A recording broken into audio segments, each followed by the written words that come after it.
नमस्कार, मैं विकास easy technique YouTube channel पर आप सभी का स्वागत करता हूं। दोस्तों, यहां पर आज हम बात करने वाले हैं उत्तर प्रदेश आईटीआई अनुदेशक। तो यहां पर आईटीआई अनुदेशक का जो एग्ज़ाम है वो होने जा रहा है, तो उससे संबंधित यहां पर आज हम क्लास 1 कराने वाले हैं। तो आपकी ये क्लास है वो गुणवत्ता प्रबंधन से संबंधित है, यानी क्वालिटी मैनेजमेंट सिस्टम से संबंधित है। तो यहाँ पर क्वालिटी मैनेजमेंट यानी कि गुणवत्ता प्रबंधन आप देख सकते हैं कि ये आपका टॉपिक है। इस टॉपिक से आपके 5 अंक का क्वेश्चन यानी कि 5 अंक के 5 प्रश्न आने वाले हैं। तो यहाँ पर हम EPSSSC जो है कि उसके अकॉर्डिंग जो सिलेबस है उसके अनुसार यहाँ पर आपको गुणवत्ता प्रबंधन से क्लास में आज जानकारी देंगे। तो यहाँ पर आप देख सकते हैं कि जो है वो EPSSSC सिलेबस के अनुसार यहाँ पर गुणवत्ता प्रबंधन से संबंधित आपका क्वालिटी मैनेजमेंट QMS और PDCA 5S 5D kaizen and ISO concept and standard, ये आपके टॉपिक इसके अंदर हैं गुणवत्ता प्रबंधन में। तो इन सभी छोटे छोटे टॉपिक को हम आपको पूरा विस्तार पूर्वक बताने की बात करेंगे। तो यहाँ पर आपको यदि वीडियो से इंफॉर्मेशन मिले यानी कि आपको क्लास अच्छी लगे तो वीडियो को लाइक कर दीजिएगा और अपने दोस्तों में भी शेयर कर दीजिए ताकि वो भी इस क्लास का आनंद ले सकें। तो यहाँ पर ये क्लास जो है इसको हम एक ही जो कि आपका गुणवत्ता प्रबंधन 5 नंबर में आने वाला है, तो इसको हम एक ही क्लास में ख़त्म करेंगे, जो कि एक ही क्लास में आपके 5 नंबर पक्के होने वाले हैं। तो चलिए क्लास को अब स्टार्ट करते हैं बिना देरी किए। तो यहाँ पर देखिए, अब हम इसको ISO की तरफ से स्टार्ट करते हैं। सबसे पहला हमारा जो टॉपिक है वो इसमें ISO है। तो यहाँ पर ISO क्या है, इसका क्या कार्य है, इसका फुल नाम क्या है, इसका संगठन का जो कार्यालय है वो कहाँ पे है, इन सारी बातों को हम पूरा विस्तार पूर्वक यहाँ पर आपको बताने वाले हैं। तो आप देख सकते हैं कि आपको स्क्रीन पे दिख रहा होगा ISO का मतलब है ये आपका जो इंटरनेशनल ऑर्गेनाइजेशन फॉर स्टैंडर्डाइजेशन इसका फुल नेम है, और यहाँ पर जो इसको हिंदी में कहते हैं हम लोग अंतर्राष्ट्रीय मानकीकरण संगठन बोलते हैं। तो इसका मुख्य काम है विश्व स्तर पर व्यापार को बढ़ावा देना, यानी कि जो मानक हर देश में अपने अलग अलग मानक हैं, तो कहीं पर कोई फुट में, कोई इंच में, कोई सेंटीमीटर में, इस तरीके से अपना मानक निर्धारित किए हुए हैं। तो ISO का जो काम है वो इंटरनेशनल पर एक ही मानकीकरण यानी कि इंटीग्रेटेड मैनेजमेंट सिस्टम यानी कि एकीकृत प्रबंधन प्रणाली को लागू कर सके, जिससे कि विश्व स्तर पर जो आपका प्रोडक्ट है वो एक देश का दूसरे देश में भी आसानी से बिक सके, उसके पार्ट वहाँ पर भी उपलब्ध हो सके। तो इसका जो मुख्य काम है व्यापार को विश्व स्तर पर बढ़ावा देना, ISO का आपका यही मुख्य कार्य है। तो यहाँ पर ये जो है आपका ISO है, तो ISO का संगठन आपका हुआ था 23 फरवरी, आपको नोट कर लेना है। आपसे पूछा जा सकता है कि ISO का गठन कब हुआ था, तो आपको याद रखना है 23 फरवरी 1947 को इसका गठन हुआ था, जो कि आपका एक गैर सरकारी संगठन है। इसमें सरकार का कोई हस्तक्षेप नहीं है, ये सरकार से अलग है, यानी कि ये गैर सरकारी संगठन है। तो यहाँ पर इसका जो प्रयोजन है वो अंतर्राष्ट्रीय मानकों का विकास करना, जो इसका मुख्य कार्य है वो यहाँ पर इसका कार्य है आपका अंतर्राष्ट्रीय मानकों का जो विकास करना है। तो अंतर्राष्ट्रीय मानक जो आपके हैं उनका इसमें विकास करना बराबर इसका यही कार्य है।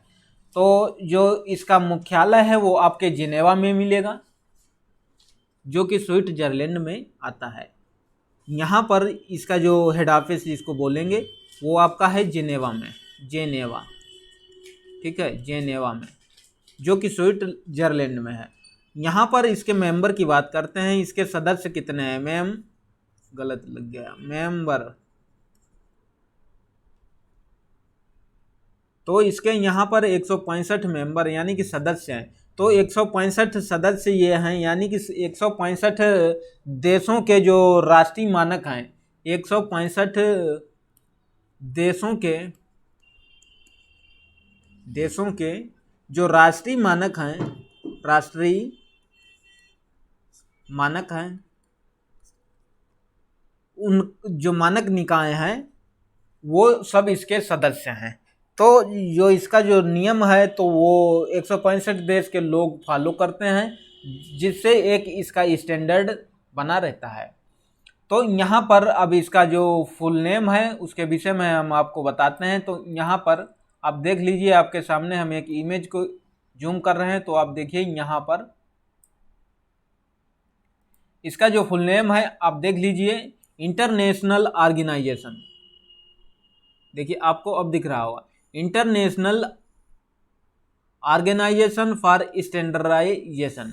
तो इसका ये फुल नेम हो गया है। तो इसका कार्य मैं आपको बता ही चुके हैं। तो अब चलिए थोड़ा हम नीचे अगला स्लाइड की तरफ बढ़ते हैं। तो यहाँ पर आप देख सकते हैं कि इंटरनेशनल ऑर्गेनाइजेशन फॉर स्टैंडर्डाइजेशन, तो ISO इसका फुल नेम है। तो यहाँ से आपको कंपनी जो भी आपके ऑर्गेनाइजेशन है उसको सर्टिफाई कराना होता है। तो यहाँ से लोग एक सर्टिफिकेशन नंबर लेते हैं, और यहाँ पर इसका जो मुख्य कार्य है मानकों को विकसित करना। तो यहाँ पर आप देख सकते हैं कि क्वालिटी एश्योरेंस मैनेजमेंट, तो ये आपका ISO 9001 यानी कि ISO जो आपका है 9001, ये यहाँ पर कंपनी एवं ऑर्गेनाइजेशन से संबंधित है।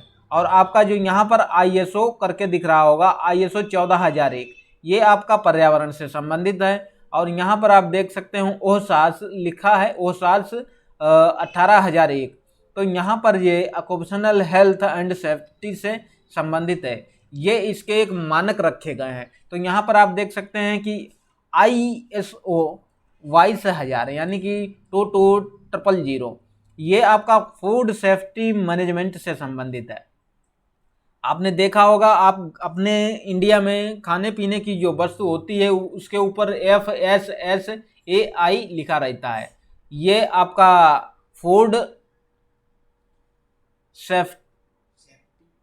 Safety standard authority of India करके ये संगठन है, जो कि ISI आपका भारत का जो स्टैंडर्ड है, यानी कि इंडियन स्टैंडर्ड इंस्टीट्यूशन, भारतीय मानक संस्थान के तरफ से यहाँ पर जो स्टैंडर्ड निर्धारित किए जाते हैं, जो कि ये यहाँ पर केवल इंडिया के लिए ये वैलिड है। तो यहाँ पर अंतर्राष्ट्रीय स्तर पर फूड एंड सेफ्टी मैनेजमेंट के लिए इन्होंने एक अपना स्टैंडर्ड निर्धारित किया है, वो आप देख सकते हैं कि यहाँ पर ISO 22000 है। इसी तरीके से यहाँ पर इंफॉर्मेशन सिक्योरिटी मैनेजमेंट के लिए ISO 27001 निर्धारित किया गया है। इस तरीके से यहाँ पर ISO का यही काम है कि स्टैंडर्ड को मुख्य रूप से विस्तारित करना। तो यहाँ पर हर क्षेत्र से संबंधित हर एक ऑर्गेनाइजेशन, हर एक जो एरिया आपका यानी कि क्षेत्र है उससे संबंधित एक अलग ही इसका स्टैंडर्ड यानी कि मानक निर्धारित किया गया है।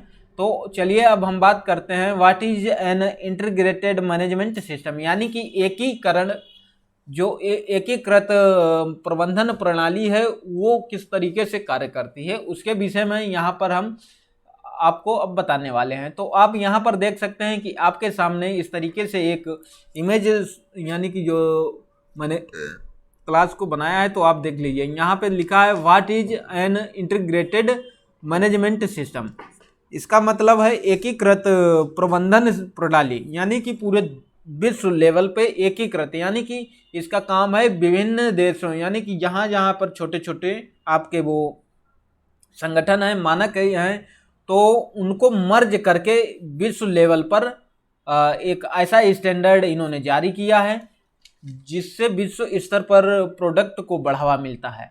और इनका यही काम है ISO का कि इंटरनेशनल स्तर पर आपका जो व्यापार का बढ़ावा देना है। तो जब आपका एकीकृत यानी कि इंटीग्रेटेड मैनेजमेंट सिस्टम है, यानी कि एकीकृत प्रबंधन सिस्टम, जब एक ही जैसा पूरे विश्व में आपका मानक होगा, तो आपका जो प्रोडक्ट है वो ऑल वर्ल्ड में कहीं भी मिल सकता है। तो उसका जो मानक है वो आपको पता होगा कि अलग अलग देश में कहीं पे इंच या मीटर में, कहीं सेंटीमीटर में जो माप चलती हैं। तो यहाँ पर इसका जो स्टैंडर्ड निर्धारित किया गया है वो पूरे देश में आपको मिलेगा। इसी आधार पर जब हर जगह आपको मानक यानी कि एक ही चीज़ अवेलेबल होगी तो यही इसका स्टैंडर्ड है। तो यहाँ पर अब हम बात करते हैं इंटीग्रेटेड मैनेजमेंट जो सिस्टम है आईएमएस। आईएमएस का जो मुख्य काम है तो यहाँ पर इससे संबंधित क्वालिटी मैनेजमेंट सिस्टम, इसके अंतर्गत कई प्रकार के जो प्रबंध प्रणाली है यानी कि मैनेजमेंट सिस्टम है आती हैं। तो यहाँ पर आप देख सकते हैं कि क्वालिटी मैनेजमेंट सिस्टम आपका क्वालिटी यानी कि गुणवत्ता प्रबंधन प्रणाली, आपकी गुणवत्ता प्रबंधन प्रणाली से संबंधित है। यहाँ पर आप देख सकते हैं ईएमएस यानी कि जो आपका ईएमएस है इन्वायरमेंटल मैनेजमेंट सिस्टम यानी कि पर्यावरण प्रबंधन प्रणाली, पर्यावरण से संबंधित यहाँ पर स्टैंडर्ड जारी किए जाएंगे इसके तरफ से। तो इनका एक स्टैंडर्ड आईएसओ करके रहता है, उसके विषय में हम आगे आपको पूरा विस्तार से बताएंगे कि आपके एग्जाम में क्वेश्चन किस टाइप से आएंगे, उसको भी लेकर हम आपको बताने वाले हैं। तो आपको वीडियो शुरू से लास्ट तक देखना है, तभी आप समझ पाएंगे कि प्रबंधन यानी कि क्वालिटी मैनेजमेंट क्या चीज़ है। तो यहाँ पर उसके बाद में आपको देखने को मिल रहा होगा एसएमएस करके लिखा है, तो ये है सेफ्टी मैनेजमेंट सिस्टम। इसके लिए भी आईएसओ करके कोड निर्धारित किया गया है। इसी तरीके से ईएनएमएस है तो ये आपका एनर्जी मैनेजमेंट सिस्टम से संबंधित है। और आप यहाँ पर देख सकते हैं एफएसएमएस करके जो है आपका ये फूड सेफ्टी मैनेजमेंट सिस्टम से संबंधित है। इसके लिए भी आपके यहाँ पर जो मानक हैं वो निर्धारित आगे हैं। हम आपको इन सभी के मानक बताएंगे, कैसे आपको मानक पता चल पाएगा। तो इंफॉर्मेशन सिक्योरिटी मैनेजमेंट से ISM इसका कोड है और यहाँ पर CMS करके है कंप्लायंस मैनेजमेंट सिस्टम।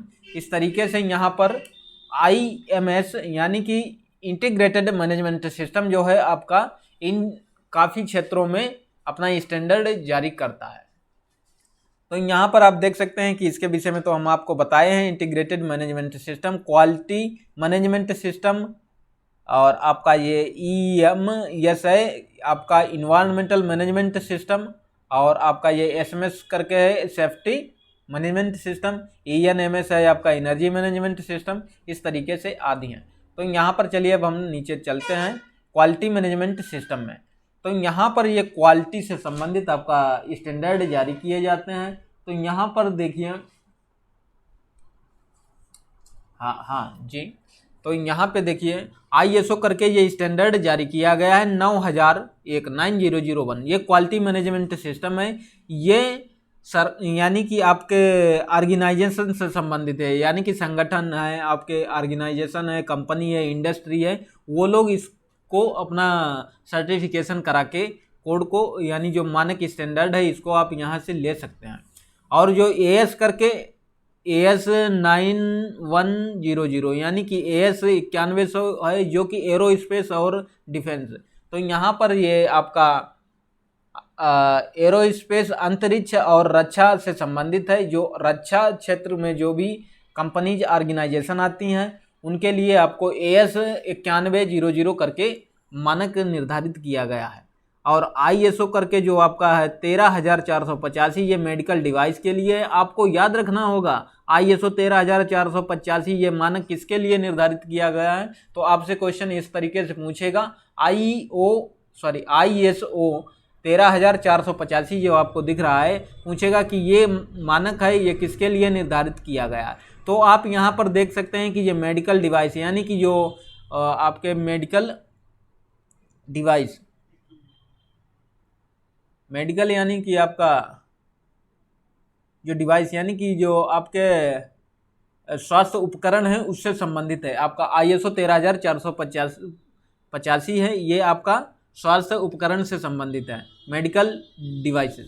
और आपका यहाँ पे देखिए मिल रहा होगा IATF 16949 है जो ऑटोमेटिव क्षेत्र से संबंधित है। इस तरीके से यहाँ पर आपके ये 4 हैं मानक, वो क्वालिटी मैनेजमेंट के अंतर्गत आते हैं। तो आपका एग्जाम में क्वेश्चन पूछेगा इस तरीके से, ISO 9001 किस के लिए प्रयोग में लाया जाता है? तो यहाँ पर ये किसी भी ऑर्गेनाइजेशन, कंपनी, इंडस्ट्री के लिए प्रयोग में लाया जाता है। अगर आपसे पूछ ले यहाँ पर IATF 16949 तो ऑटोमेटिव क्षेत्र के लिए आपके ये हो गया है, ऑटोमेशन लाइन के लिए।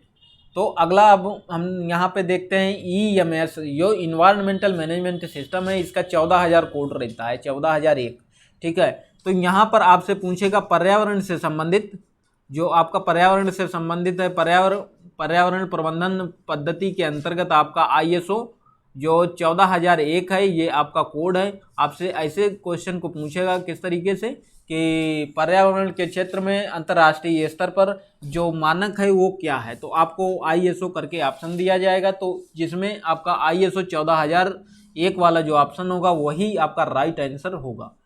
ठीक है, इसका जो क्वेश्चन है वो भी मैं आपको यहाँ पर ऑब्जेक्टिव टाइप कराएंगे, तो पहले आप थ्योरेटिकल इस क्लास को ले लीजिएगा, जिससे आपको ऑब्जेक्टिव वाली क्लास में इसका लाभ मिल सके। यहाँ पे अब देखिए SMS करके लिखा है, तो ये है आपका सेफ्टी मैनेजमेंट सिस्टम।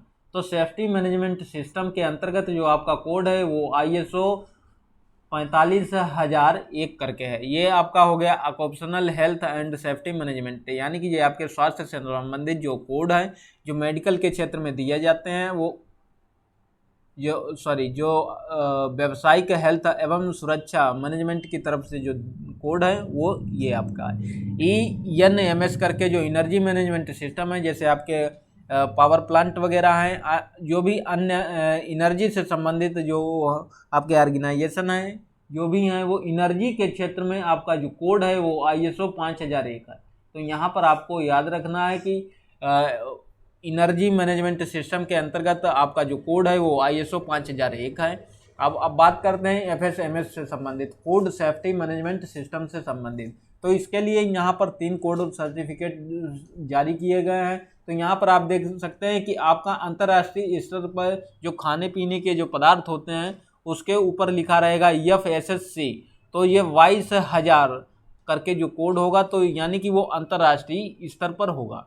जैसे कि अमेरिका की कोई भी खाने की पदार्थ है, यदि वो इंडिया में बिक रहा है तो आप देख सकते हैं कि उसके पीछे FSSC करके 22,000 एक जो मानक स्टैंडर्ड है वो लिखा रहेगा। आप इंडिया में देख सकते हैं कि आपके FSSAI करके खाने पीने वाले जो पदार्थ हैं उन पे नमकीन वगैरह बिस्कुट है, उसके ऊपर आपने ये लिखा हुआ देखा होगा, आप देख भी सकते हैं। अगली बार से आप इस बात को नोटिस करिएगा तो आपको देखने को मिल जाएगा FSSAI। तो इसका जो आपका स्टैंडर्ड है, इसके आगे आपका जो रजिस्ट्रेशन नंबर मिलेगा वो आपको देखने को मिलेगा, 05 से जो भी आपको मिलेगा, तो उससे पहले आपको ये लिखना होता है। तो यहाँ पर इसका फुल नेम है आपका food safety standard authority of India करके जो है आपका, ये इंडिया के लिए है, ये सिर्फ ISI द्वारा जारी किया जाता है। तो यहाँ पर हमको बात चल रही है आपका ISO यानी कि इंडियन इंटरनेशनल स्तर यानी कि विश्व स्तर पर बात चल रही है। तो विश्व स्तर पर यहाँ पर खाने पीने की जो चीज़ें हैं पदार्थ हैं, तो उनसे संबंधित यहाँ पर, तो आप देख सकते हैं कि इसमें कुछ प्रॉब्लम हो गई है।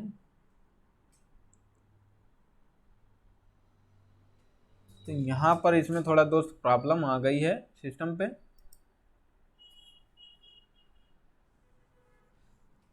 ऑटोमेटेड पेन चल रहा है, क्या होगा?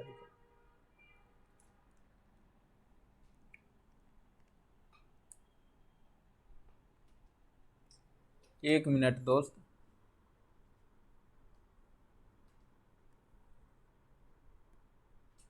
तो यहाँ पे देखिए, ये इसको डिलीट कर दें कि ये समझ में नहीं आ रहा है। ठीक है, तो आप यहाँ पर अब देख सकते हैं कि जो आपकी खाने पीने की चीज़ें होंगी उसके ऊपर आपका ISO करके लिखा रखा होगा, ISO। उसके बाद में आपको देखने को मिलेगा ISO करके होगा, उसके बाद में आपका यहाँ पर ये इसका मानक स्टैंडर्ड है वो भी दिखने को मिलेगा, FSSC करके 22,000 लिखा होगा। अब इसके जो नए वर्जन आ रहे हैं वो जैसे 2005 और 10, 15 ऐसे करके आ रहे हैं, तो वो आपको यहाँ पर उसके विषय में हम आगे बताएंगे कि जो इसका ISO 9000 के 5 वर्जन आ चुके हैं, तो इसका वर्जन 4-5-6 साल में अपग्रेड होता रहता है।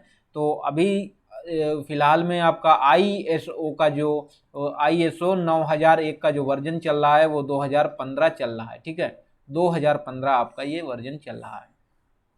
तो यहाँ पर फूड से संबंधित आपको जो कोड लिखना होगा, और यहाँ पर ISO 22000 और SQF भी कहीं कहीं आपको देखने को मिलेगा। तो चलिए अब अगला यहाँ पर है वो इंफॉर्मेशन सिक्योरिटी मैनेजमेंट सिस्टम की तरफ से। तो यहाँ पर इसके लिए जो कोड है वो आपका है ISO 27000। तो ये इंटरनेट सिक्योरिटी मैनेजमेंट सिस्टम है, यानी कि इसकी तरफ से ये मानक स्टैंडर्ड है यहाँ पर।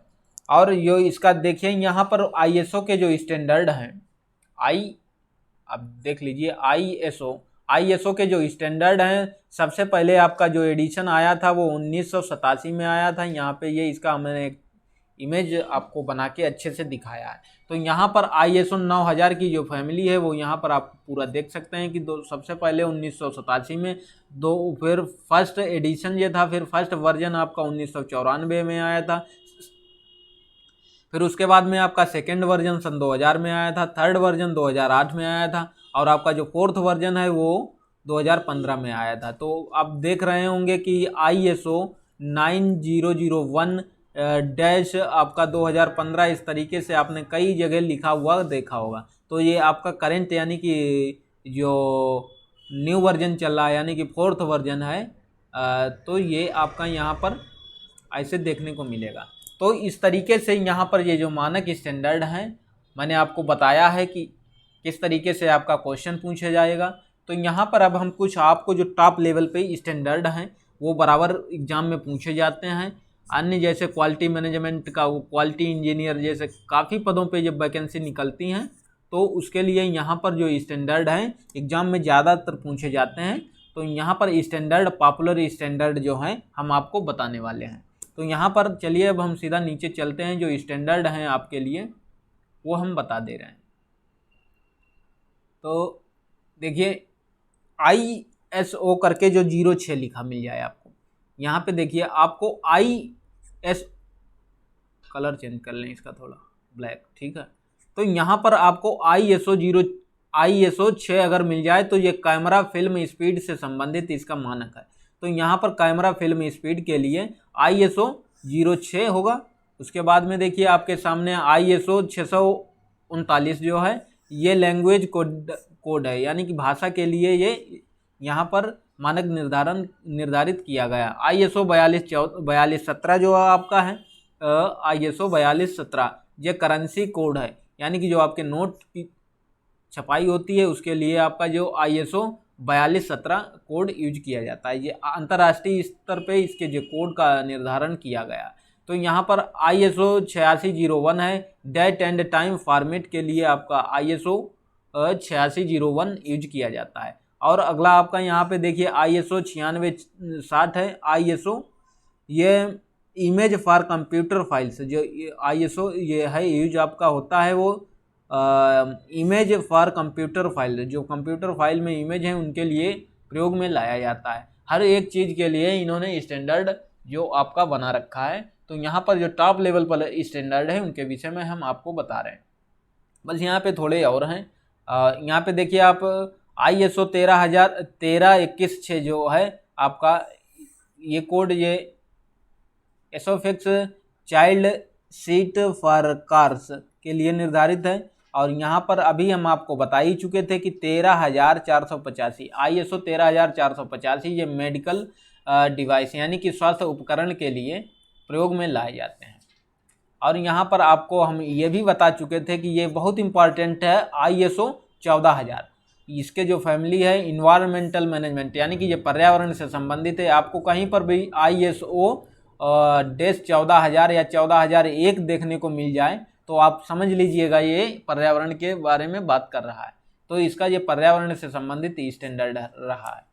तो अगला अब यहाँ पे देखिए स्टैंडर्ड है ISO/IEC 17025 testing and calibration laboratories से संबंधित है। ISO 20121 तो आप यहाँ पर इस तरीके से देख सकते हैं।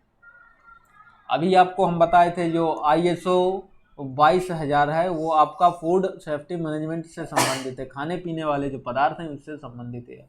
ISO 26000 सोशल रिस्पॉन्सिबिलिटी से यानी कि सामाजिक जो आपका रिस्पॉन्सिबिलिटी है उससे संबंधित है। अब ISO 31000 है रिस्क मैनेजमेंट, यानी कि किसी भी चीज़ पे आपको रिस्क नहीं लेना है।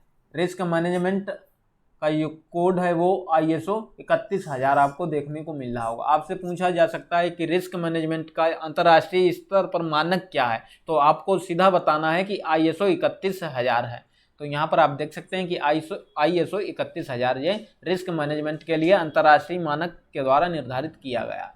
तो इस तरीके से यहाँ पर ये कुछ कोड रहे हैं। एंटी ब्रेवरी मैनेजमेंट से संबंधित जो सिस्टम है वो आपका यहाँ पर एक कोड रहा है, और ISO 3166 कंट्री कोड हैं यहाँ पर। और आपका एनर्जी मैनेजमेंट ऊर्जा से संबंधित आपका ISO 5000 है, ये हम आपको पहले भी बता चुके हैं। ऊर्जा से संबंधित आपका जो कोड है ISO 5001 है, सॉरी 5001 है। तो ये कुछ कोड रहे थे, ये अंतर्राष्ट्रीय मानक स्तर के द्वारा इनको मैनेज किया गया है। और ये स्टैंडर्ड अब देखो इसका जो अगला वर्जन है ISO का, अभी तो 5th वर्जन चल रहा है। इनके क्लाउड वगैरह हैं वो भी अलग हैं, उनके विषय में अगला वीडियो हम लाएंगे, तो आपको अतिरिक्त जानकारी जो बची है वो गुणवत्ता प्रबंधन से संबंधित मिल जाएगी। तो इसी में अब आपका एक टॉपिक है वो PDCA है, तो हम इसके विषय में बात करेंगे। आपका PDCA क्या है, इसका जो फुल नेम है वो प्लान डू चेक एक्ट होता है। तो आप यहाँ पर देख सकते हैं कि प्लान डू चेक और एक्शन, एक्ट या एक्शन। तो यहाँ पर प्लान डू चेक एक्ट का मतलब क्या है, ये एक साइकिल है, यानी कि एक चक्र है। तो यहाँ पर प्लान में आपको सर्विस डिजाइन, तो यहाँ पर सबसे पहले आपको न्यू प्रोडक्ट है, मेनू है, प्राइस है, कंपैरिजन है और प्रोसेस है, जो भी है वो आपको प्लान में बनाना है। उसके बाद में डिमांड के हिसाब से यहाँ पर कस्टमर के जो डिमांड है प्रोडक्ट की मांग, उसके आधार से आप यहाँ पर वर्क है वो सोल्डिंग करेंगे, यानी कि स्टॉक कंट्रोल करेंगे। तो जो आपको प्लान जो आपने बनाया है फिर वो आपको करना होगा। जब आप वो कार्य करेंगे, और जब आप कार्य करेंगे तो आप उसको उसमें देखेंगे कि आपका जो उसमें कोई फॉल्ट तो नहीं है, तो इसके लिए आपको यहाँ पर चेक करना होगा। जब आप चेक करेंगे तो जैसे यहाँ पर आप स्केल्स है, नंबर ऑफ कस्टम है और एवरेज कस्टमर स्कोप, जो भी है कस्टमर सेटिस्फिकेशन, यानी कि आपका ग्राहक संतुष्ट है कि नहीं, जो आपने प्रोडक्ट बनाया है डिफेक्टेड तो नहीं है। तो यहाँ पर उसके बाद में कंप्लेंट तो कोई नहीं आ रही है, क्लेम है, जो भी है कोई प्रॉब्लम नहीं है। यदि आपका प्रोडक्ट एकदम ओके है, चेक है, तो आपको चेक करना है। चेक करने के बाद में आपको एक्शन लेना होगा। तो एनालिसिस करेंगे उसके विषय में, कस्टमर नीड्स, प्रोडक्ट, इन्वायरमेंट, जो भी है उसके बाद में आपको एक्शन करना है, यानी कि आपको लागू कर देना है। एक्शन या एक्ट, PDCA का मतलब है प्लान डू चेक एक्ट। पहले आपको प्लान बनाना है, फिर डू मतलब करना है, चेक मतलब कि उसके विषय में अध्ययन करना है, उसको लागू, एक्ट मतलब उसको लागू कर देना है। ये इसका फुल नेम है, इससे संबंधित बस इतना ही है। और अब हम चलते हैं 5S की तरफ। यहाँ पर आप देख सकते हैं कि 5S का जो है इंडस्ट्री में बहुत ही महत्वपूर्ण योगदान है। इंडस्ट्री में इंडस्ट्री क्या, इसका हर जगह यूज होता है, आपके घरों में भी। तो यहाँ पर 5S का पहला अक्षर जो है वो फर्स्ट एस शार्ट के नाम से जाना जाता है। सेकंड जो है एस है वो आपका वो सेट इन ऑर्डर या आपका सेट इन ऑर्डर के नाम से जाना जाता है। थर्ड आपका जो यस है वो साइन के नाम से जाना जाता है। फोर्थ आपका जो यस है वो स्टैंडर्डाइजेशन से संबंधित है। और आपका जो 5S है वो सस्टेन है। तो इनको एक एक हम पूरा विस्तार से आपको बताएंगे। ये इंडस्ट्री में बहुत ही महत्वपूर्ण योगदान निभाता है 5S। ये आपको पता होना चाहिए कि जो आपका 5S है वो एक जापानी वर्ड है। जापान के द्वारा एक ये सिद्धांत दिया गया है जिसको हम 5S कहते हैं, ठीक है। यदि आपको कोई प्रॉब्लम हो तो इसको समझने में तो आप हमें कमेंट करके भी पूछ सकते हैं। तो चलिए हम इसका अब हम 5S का एक्सप्लेनेशन कर रहे हैं। तो यहाँ पे देखिए इसका जो सबसे पहला यस है उसका मतलब है शार्ट।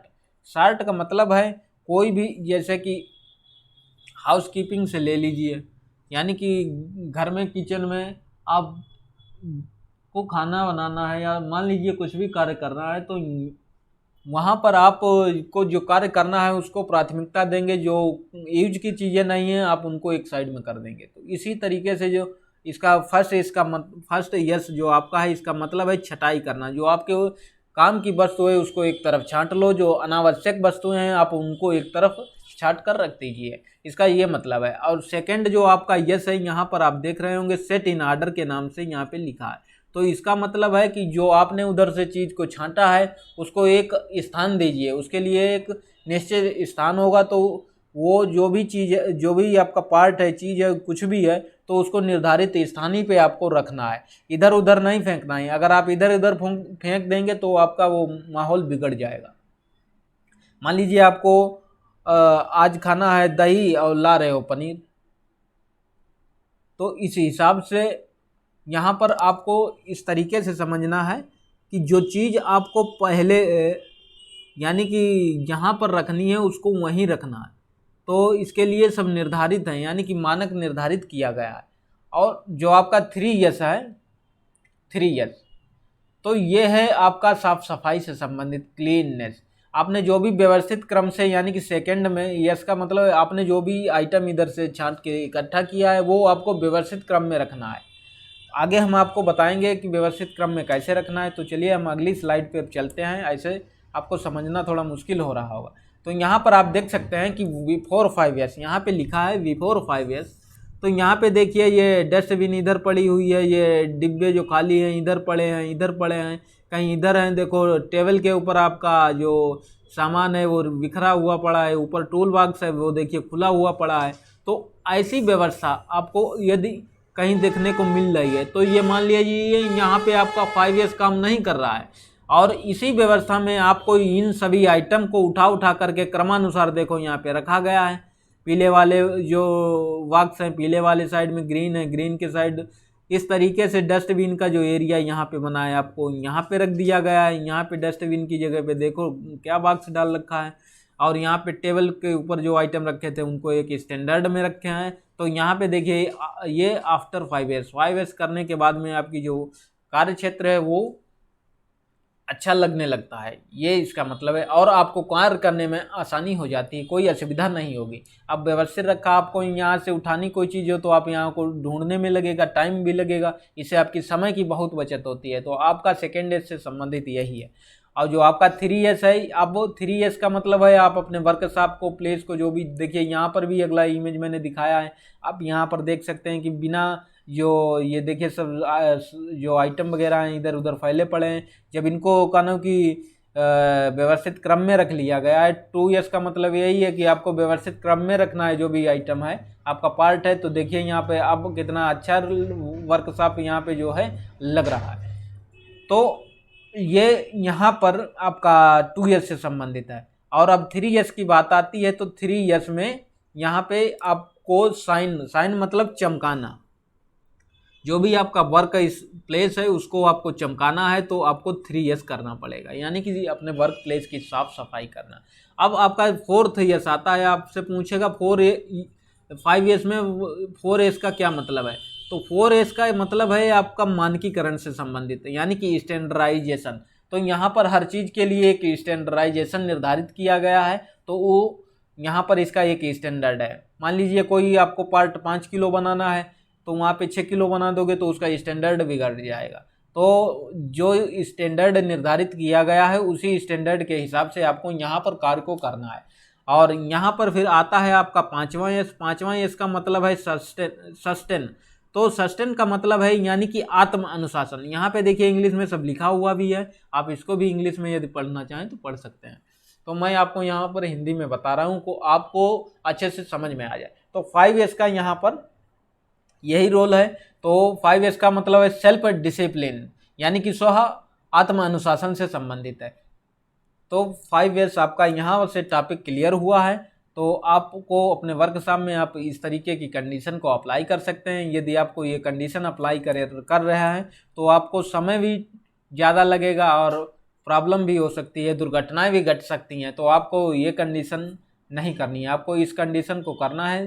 तो ये क्रॉस कंडीशन हो गई मेरी तरफ से, और इंडस्ट्री में इसको अलाउ नहीं किया जाता है। तो आपको 5 यस को ध्यान में रख के ही कार्य करना होता है। और 5S करोगे तो आपका वर्क प्लेस है वो भी साफ सुथरा स्वच्छ रहेगा, आपका जो पार्ट हैं वो भी इधर उधर बिखरे नहीं रहेंगे, एकदम व्यवस्थित क्रम में सब रखा होगा। 4S का मतलब है आपका स्टैंडर्डाइजेशन से, आपका जो स्टैंडर्ड है उसी के हिसाब से आपको अपना पार्ट जो भी है उसको मानक के हिसाब से आपको तैयार करना है। और जो 5th है आपका यानी 5वां, वो आत्मानुशासन सेल्फ डिसिप्लिन से संबंधित है। ठीक है, अब यहाँ पर बात आती है 3D क्या है। सॉरी 3D मैंने यहाँ पे लिख दिया, 3D नहीं आपका 5D। 5D क्या है तो यहाँ पे देखिए ये लिखा है 5D। 5D क्या है? 5D दोस्त वो चीज़ है, प्रक्रिया जो आपने 3D यानी 3D बोल रहा हूँ 5S में किया है, यानी जो 5S में आपने किया है तो उससे आपका काम अच्छे तरीके से होता है, आपका वर्क प्लेस सब व्यवस्थित रहता है, आपका जो भी कार्य करने का तरीका है उसमें समय की जो बचत है वो भी होती है। और यहाँ पर 5D एकदम उसके अपोजिट है। यदि आप 5D करेंगे तो इसका फर्स्ट D है, इसका मतलब डिले। आप किसी कार्य को लेट करेंगे, जब लेट करेंगे धीरे धीरे करेंगे, उसके बाद में अब आपको वो काम जल्दी करना है तो जल्दबाजी करेंगे। जैसे आप जल्दबाजी करेंगे तो आपके पार्ट या जो भी आप कुछ बना रहे हैं उसमें डिफेक्ट आ जाएगा।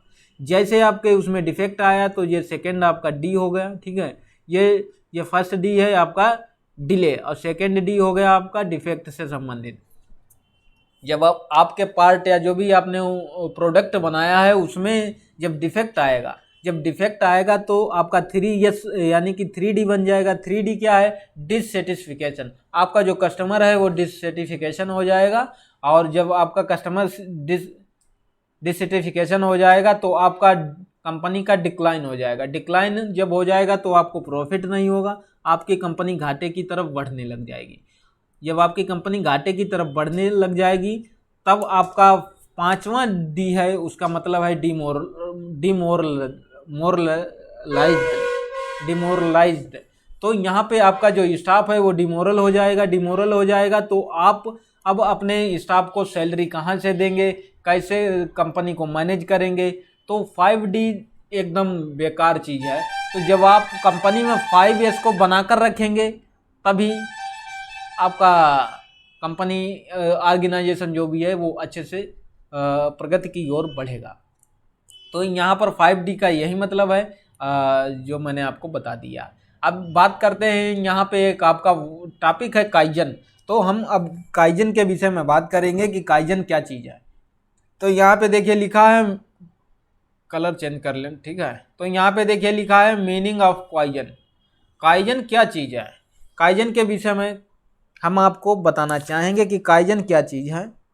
काइजन जो है एक सुधार की प्रक्रिया है, यानी कि एक ऐसा सुधार जो निरंतर हर एक चीज़ में सुधार किया जाए उसको हम काइजन कहते हैं। तो यहाँ पर आपका जो काइजन है वो हर कंपनी इसको लागू करती हैं। काइजन के बहुत ही लाभ हैं। यदि आप प्रतिदिन अपडेट काइजन से रहेंगे, यानी कि रोज़ किसी न किसी चीज़ का सुधार करेंगे, उससे संबंधित आपका काइजन रहता है। तो यहाँ पर काइजन के जो मीन हैं वो अलग अलग हैं। तो यहाँ पर हम आपको पूरा विस्तार से बताएंगे कि काइजन कंपनी में कितना आवश्यक है। तो यहाँ पर आपको देखने को मिल रहा होगा कि काइजन लिखा है। काइजन का मतलब क्या है? ये काइजन है निरंतर किसी भी चीज़ में परिवर्तन करना, काइजन कहलाता है। आप समझ सकते हैं कि किसी भी चीज़ में निरंतर परिवर्तन, यानी कि निरंतर कंटिन्यू आपको इम्प्रूवमेंट करना है, वो चीज़ आपका काइजन के अंतर्गत आती है। तो यहाँ पर कय का मतलब आपका है चेंज, यानी कि परिवर्तन करना। जो कय है, कय इसको दो भाग में डिवाइड कर दिया गया, कय अलग हो गया, जन अलग हो गया। तो कय का मतलब है टू मॉडिफाई टू चेंज, यानी कि परिवर्तन के लिए कय, और आपका जन है इसके लिए है मैक बेटर, यानी कि अच्छे के लिए परिवर्तन, फॉर बेटर देन। तो जन का मतलब है आपका अच्छे के लिए, कय का मतलब है परिवर्तन। तो इसका सीधा अर्थ हो गया अच्छे के लिए परिवर्तन, यानी कि निरंतर आपको अच्छे के लिए परिवर्तन करना है। जब आप निरंतर अच्छे के लिए परिवर्तन करेंगे, ये जो प्रक्रिया है वो आपकी काइजन कहलाती है। तो काइजन जो है वो आपका प्लान डू चेक एक्ट पर भी लागू होता है। कैसे लागू होता है, तो यहाँ पर देखिए हम आपको बता रहे हैं। यहाँ पर सबसे पहले आपकी जो प्लान है, तो यहाँ पे आप देखिए आइडेंटिफाई प्रॉब्लम, यानी कि आपको प्रॉब्लम की पहचान करना है कि आपकी क्या समस्या उत्पन्न हो रही है, उसकी पहचान करना है। जब आप पहचान करेंगे तो एनालाइज प्रॉब्लम यानी कि उस प्रॉब्लम का समाधान कैसे करना है, तो उसके विषय में यहाँ पर आप एनालाइज उसको करेंगे, प्रॉब्लम क्या है, उसको कैसे हम सॉल्व करेंगे। तो आप यहाँ डेवलप सलूशन, उसका एक विकसित हल निकालेंगे। जब आप उसका एक विकसित हल निकालेंगे तो उसके बाद में आपको उसको इम्प्लीमेंट करना होगा। जब आप उसमें इम्प्लीमेंट सुधार करके उसको लागू करेंगे तो एनालाइज जो रिजल्ट उसका आएगा, तो आपको एनालाइज रिजल्ट करना होता है, अध्ययन करना है। यानी एनालाइज रिजल्ट यानी कि जो परिणाम आपका आ रहा है उसका आपको परिणाम का अध्ययन करना है। उसके बाद में आपका हो गया स्टैंडर्डाइजेशन सलूशन। अब आपको जो स्टैंडर्डाइज सलूशन है, यानी कि आपने जो प्रोडक्ट यानी कि जो आपका रिजल्ट आया है वो मानक के हिसाब से है कि नहीं है। जो मानक निर्धारित है आपको उसी मानक में रहना है। यदि मानक से गलत है तो यहाँ पर आपका गेट द एम्प्लॉय एवोलेटेड। तो इस तरीके से आपका ये काइजन का सिस्टम रहा। मैंने काइजन आपको बता दिया है। काइजन छोटी चीज़ है, कंटिन्यू किसी भी चीज़ में इम्प्रूवमेंट करना काइजन कहलाता है। ये कुछ आपका टॉपिक रहा, मैंने आपको पूरा विस्तार से क्लियर करने की कोशिश की है। यदि आपको कहीं पर कुछ डाउट लग रहा है तो आप हमें कमेंट करके ज़रूर पूछ सकते हैं। ये क्लास थोड़ा लॉन्ग हो चुकी है, कोई नहीं, तो आपने यदि इस क्लास को देख लिया है तो जो आपके 5 अंक का जो आपका गुणवत्ता प्रबंधन से क्वेश्चन आना है वो आपका छूट नहीं पाएगा। यदि आपने इन कोड को याद कर लिया है जो मैंने बताया है, जैसे आपका ISO 9000 है, ये किसी भी ऑर्गेनाइजेशन के लिए हो सकता है। आपका फिर ISO 13485 है, ये आपका उपकरण जो स्वास्थ्य से संबंधित उपकरण है, यानी कि मेडिकल डिवाइस। इस तरीके से हमने आपको पूरा विस्तार से बताने की कोशिश की है। यदि आपको कहीं पर कुछ डाउट है तो आप हमें कमेंट जरूर करिएगा, तो हम उसमें कुछ सुधार करेंगे। तो जब हम सुधार करेंगे तभी हम आपके लिए अब अगली क्लास ला पाएंगे।